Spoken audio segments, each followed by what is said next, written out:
This chapter is actually a pretty good build up to what is going to be the most important fight in Kengan history at this point. I genuinely think that this upcoming fight with Shen Wulong is that big, and it's very important that we have in mind the players that are going to be involved with this fight and around this fight. Sandrovich and Daro, they're sort of trying to put everything together, and it's definitely looking like, at least to me, that this won't just be a single match and we're done. Seems like a lot more is going to happen here, and my guess is that this fight itself is probably going to start around chapter 290, or more appropriately chapter 300. But let's actually go into the chapter itself. In my last review and breakdown, I didn't actually mention the title of the chapter, but for this one, it is called Countdown. So yes, it is the countdown to the eventual fight, and it starts off with what seems to be a barbecue between Ryuki and Kosuke. They're having a good time, they're relaxing, and Kosuke, he's calling Koga specifically about the Yumigahara situation. And we find out in this conversation that what Koga said about the Yakuza coming for Yumi wasn't exactly accurate. Kosuke, he seems like he has ties to the Yakuza now. He wanted to get Yumi out of the picture because the Yakuza kinda don't want Yumi in the picture. Because they've used him for assassination attempts or whatever they've been doing with Yumi, Yumi is kind of a loose end, but they don't want to commit fully into killing him by the looks of it here. And so Kosuke, he gets Koga to basically confront Yumi, do what Koga wants to do, and give Yumi this message so that at a bare minimum, Yumi gets out of the area or something, jumps to another country, another town, another region, whatever. It will be a win for him. Now Koga, he obliges, but this is something we've actually been seeing with Koga and Kosuke for a while now. Koga's taking note of how Kosuke is becoming more and more, criminal-like. Every time we see him again, it seems like he's further in the rabbit hole. And I wonder if this will be foreshadowing for something in the future. Because yeah, there is a clear trajectory of Kosuke becoming more and more of a criminal. He's the one who introduced him to what was happening to the dark web with the leaks from the Kengan matches. He's now involved with the Yakuza and Yumigahara, who's literally going around hurting people at a minimum, but probably killing people as well. And so yeah, Kosuke, very interesting thing to keep a note of. But we go into what I think is a pretty big moment for Koga, although it's very brief, and that is after the call with Kosuke. He's, I'm guessing, towards the coast or in a beach-like area, and he looks at the ocean and he's like, yeah, I've made it in time, Ohma. So he's basically saying he's strong enough to protect or help someone like Ohma. Now, clearly he's referring to the worm situation, and to me, I think this is further evidence that Koga himself thinks that he is strong enough to be of use to Ohma in a way that actually matters against people like Yan, Niko, Lohan, Shen Wulong as well, by the way, who has been giving him tips. I recently had a video where I talk about why Koga is in the S tier right around now based on his performance against Yumi. I know some people probably will disagree. In fact, I've already had some disagreement. I think it's a pretty early in the video's release, which I somewhat expected. But yeah, this furthers the idea that he's probably in the S tier, because he seems to have confidence now that he's never had before, and he's not the same naive Koga anymore. But we will see what happens in the future. We cut over to a conversation that Ohma is having with Shen Wulong, and this is where Shen Wulong, it seems like they're by a river and Shen Wulong is fishing. We've seen Shen Wulong fishing before, and I think it's safe to say, even though it has not been explained yet, because no fish are coming to bite his bait. In fact, Ohma's like, yeah, I was catching fish right now, but Shen has no luck and has, from the beginning of the story, seems to have never had any luck with catching fish. My guess is that the fish kind of know they're in danger, so they're not even coming close. Because it's important to understand that most people can't comprehend the danger they are in when they are around Shen Wulong. Zaiji, I think, has the most accurate idea when he could conceptualize Shen Wulong and what the difference was between them, and could even feel when he was a little bit frustrated as well and how drastic that was. But not everyone's like Zaiji, and so that's what I think the secret is behind why Shen Wulong cannot catch any fish. It's not really that deep,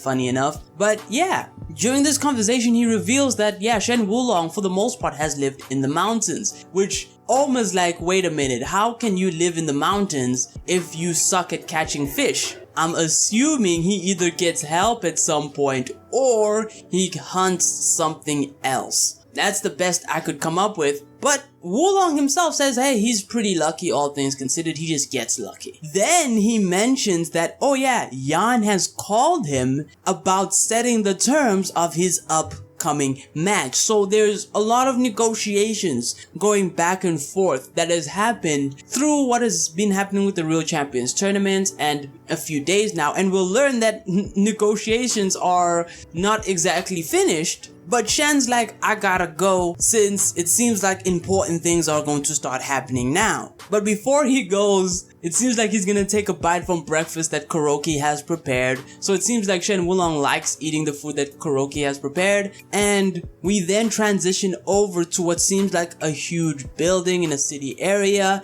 And this is where Niko and Lohan are chilling out. And I've really wanted to talk about this plot. Actually, I've talked about it before, but the plot that Lohan and Niko have seems like it's gonna play a role with this match as well. But yeah, Lohan comes out, it's in the middle of the morning, and he's wearing his pajamas at this point. Now what's interesting is that he makes coffee for Niko, because he actually asks Niko, hey, do you want some coffee? And Niko's like, yeah, sure, I'll take some coffee. This is going to be very important, at least when it comes to the speculation of Lohan, because this isn't the first liquid beverage that has sort of caught my attention as I'm reading it. But Niko, he's like, hey, when is this gonna happen? You know, Wulong's about to move. When are we gonna take action? And Lohan's like, hey dog, chill. It's a bit too early to be jumping in to do anything right now. Because he doesn't know that we have basically, you know, we're about to betray him. So it's okay for us to basically bide our time, which is very ironic considering the worm already know. Now, this line I think might reveal that one of them has already betrayed the other. But Niko then replies that, hey look, Wulong's not stupid, he will eventually catch on. But Lohan, he's like, look, that really doesn't matter. If he has his attention on us, that means other people could get to take him out. It's really that simple. Lohan is very much confident that he has nothing to worry about. Now, he either has a false sense of confidence or he knows something Niko doesn't,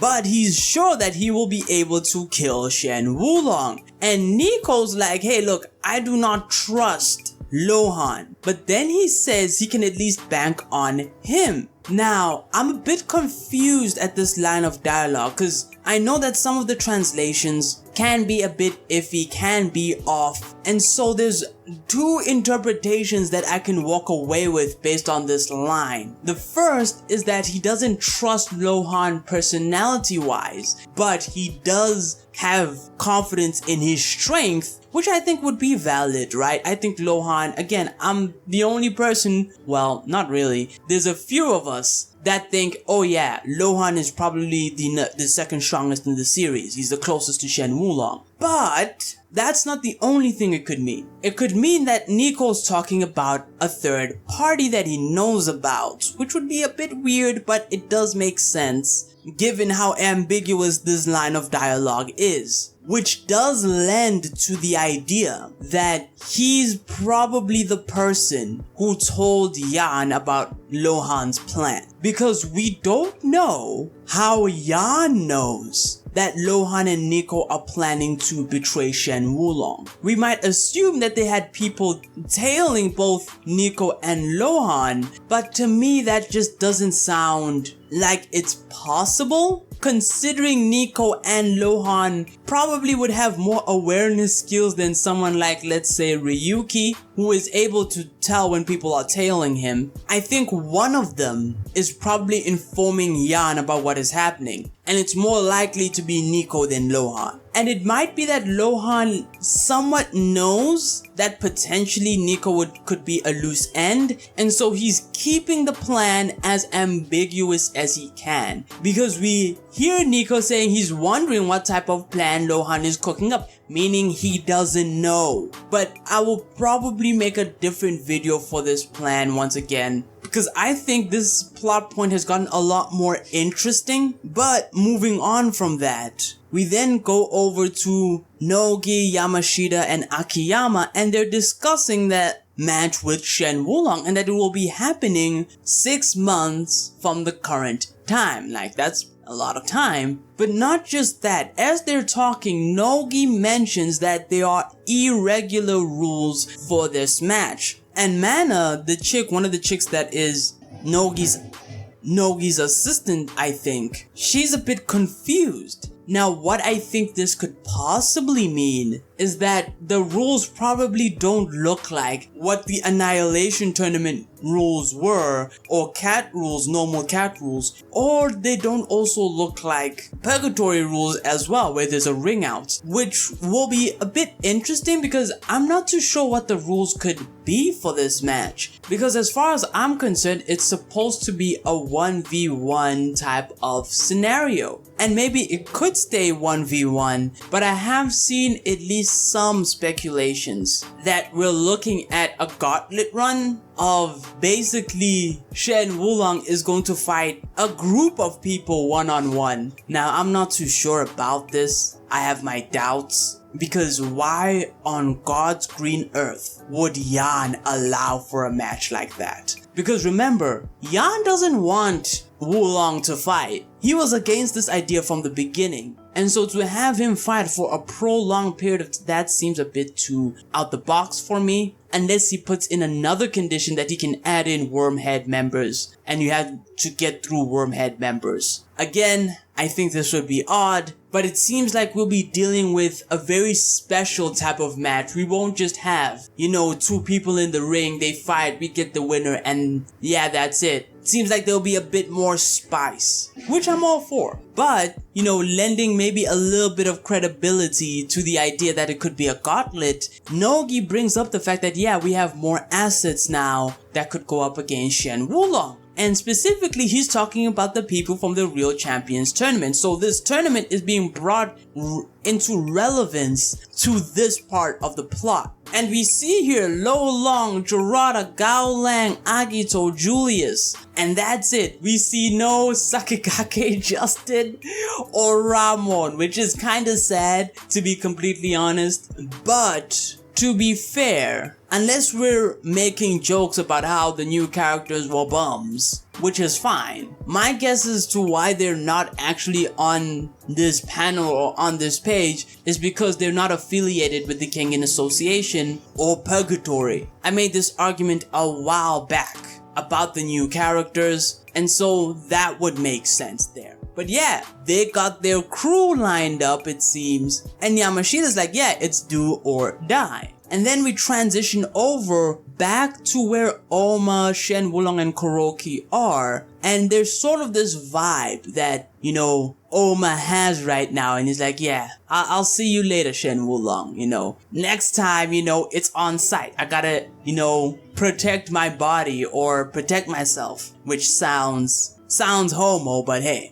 With Ohma saying that, the chapter ends. And so yeah, pretty long video on what is a pretty chill chapter, but I think there are so many plot points being brought up and so many things to discuss, cause yeah, I'm probably gonna have to release a video on the Lohan and Nico plot on what I think is happening there. On the match, the upcoming match, because it seems like a few weird things might be happening. And I still have my top 5 worst fights to do as well, and a lot of other projects. Man, there's a lot to go over. Hopefully I can get it done by at least by the end of January. But yeah, that's the video. Don't forget to like and sub, and until next time, take it easy.